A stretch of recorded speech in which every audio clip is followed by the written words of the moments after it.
барса, айналып кетейіндер, балаларымды орыс тіліндегі мектепке бермеңдер.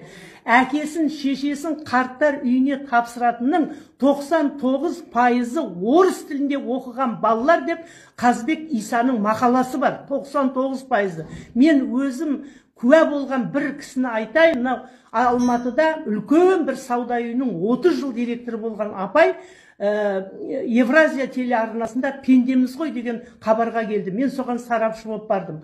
Сонда апай 30 жасында жесір қалған бір ұлменен. Енді алматылықтардың бәрі баласын орыс класында оқиды, баласы орыс класында оқыған, орыс класын бітірген қызға үйленген. О кісі пенсияға шыққанда келін холодильникке жазып қояды екен: "Әй, ит, ашпа тоңазытқышты" деп. Сөйтіп сол кісіні қарттар үйіне апарып тапсырған.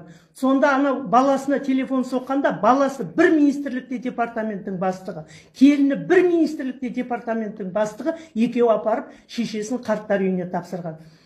Сонда баласы келмеді хабарға. Қоңырау соққанда айтты: "Чё она вам наговорила" деп.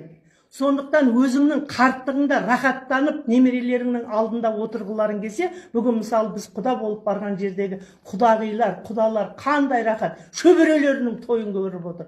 Төрде отыр ақ орамал тартып. А орыс класына баласын бергендер қарттар үйінде отыр. Сондықтан балаларыңды ешқашанда мансап үшін орыс тілінде оқытпаңдар. Орыс тілін онсыз-ақ үйреніп алады. Оған деген қажеттілік былай. А қазақ мектебіне бармаған бала орыс класын табалдырған аттағанда оның көкейінде ега пайда болады. Өзінің ұлтын, өзінің тілін менсінбейтін. Сондықтан адасып балаларыңды орыс класына апармаңдар. А қазақ класына барған бала, ол қазақшаны да біледі, орысшаны да біледі, ағылшынды. Мысалы, Димаш Құдайберген.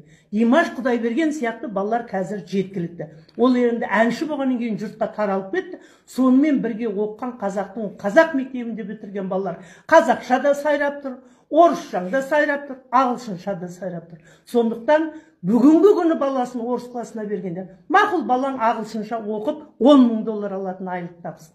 Орыс класына барып $5,000 алатын айлық тапсын. Қазақ класына барып 200,000 мен алсын. $10,000 тапқаныңда, $5,000 тапқаныңда баратын жері 2 метр жер мен 20 метр мата. А сен ұлтың үшін не істедің? Абай өзінің 38-ші қара сөзінде айтады: "Өзің үшін өмір сүрсең, өзі үшін өмір сүрген айуанның бірісің" дейді. Ұлтың үшін өмір сүрсең, онда сен Алла сүйген құлсың дейді. Алла сүйген құл бол. Бұл жерде қанша бай болғаныңмен еш нәрсені алып кетпейсің. Иман жолдас болады. А имандылық Құдайдың жаратқан тілінде сөйлеген, Құдайдың берген дініне бағынған, Құдайдың берген мәдениет, әдебиет тарихын оқыған. Сондықтан айдың ашығында адаспаңдар айналайын.